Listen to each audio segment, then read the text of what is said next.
mais où on sent dans ces œuvres qui datent vraiment de 62, 63, une figuration qui commence à apparaître, avec notamment évidemment des sortes d'yeux qui dessinent et qui commencent à dessiner des sortes de monstres.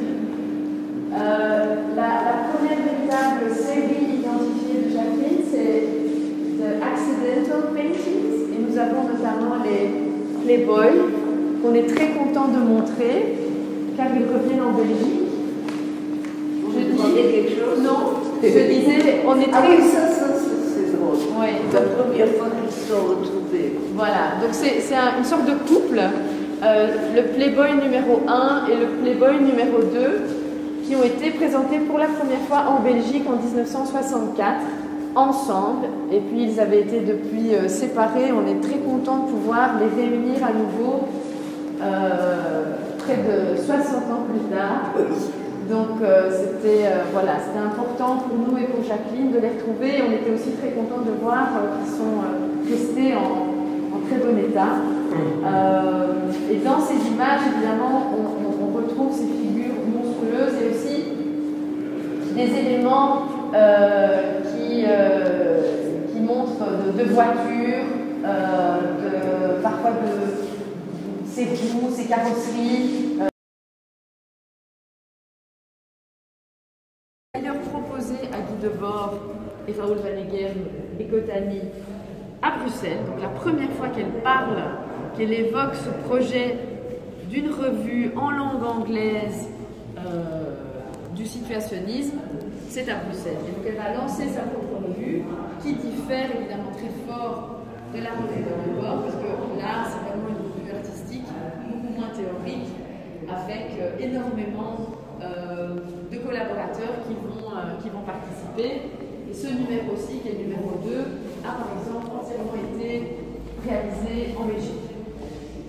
C'est vrai qu'on connaît très bien les connexions parisiennes de Jacqueline, puisqu'elle a vécu là-bas pendant 10 ans, mais on connaît un peu moins ses connexions belges, alors qu'il y en a quand même un grand nombre. Et c'est aussi une des raisons qui commençait à travailler sur le projet avec Jacqueline, avec Xander, avec Juliette. Évidemment, il fallait à un moment donné chercher, trouver une image phare et un titre. Et après réflexion, on s'est arrêté sur ce tableau, qui est un tableau plutôt récent, puisqu'il date de 2012.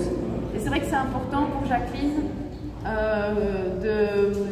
d'être considérée comme une artiste vivante et une artiste qui travaille encore aujourd'hui. Et d'ailleurs, je vous en parlerai un peu plus loin, dans cette pièce-ci sont présentés des travaux vraiment tout frais.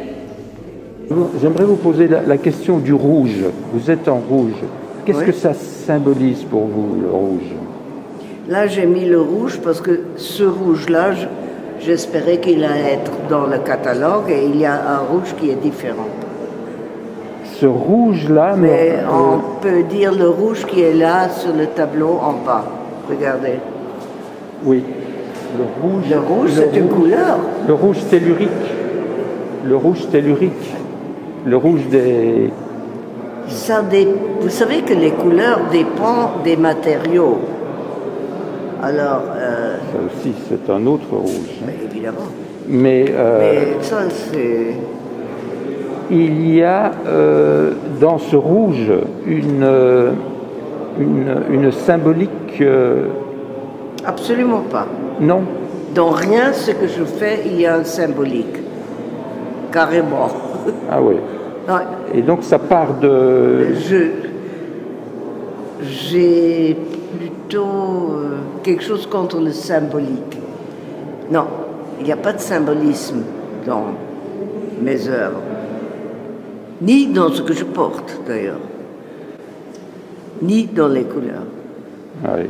Parce que normalement, je suis en noir, et maintenant, aujourd'hui, j'ai mis ça parce que j'ai mis ça. Le et rouge, aussi un peu... Là, il y a même on pourrait dire, une raison pratique pour montrer qu'il y a quand même un rouge comme je veux. Mais là, j'ai une couverture d'un de mes publications où il y a un autre rouge. Tout à fait autre chose. Mais le tableau que j'ai fait, il a plus ou moins le même rouge. C'est le même rouge. Ça me rappelle le rouge de l'énergie. L'énergie. Mais j'aime pas donner des explications comme ça, pour la simple raison que ça dépend. Bon, on peut dire général, le rouge peut être énergique, mais pas toujours. Ça, c'est pas l'énergie. Là, il y a donc pas de symbole. Pas de symbole, ni d'explication. C'est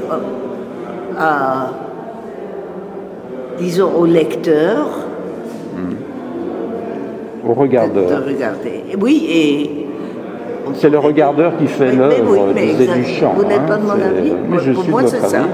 Absolument. Mais ici, vous centrez sur l'anus. Dans cette toile, il y a une espèce d'alchimie quelque part. Ah bon? L'anus est mis en valeur.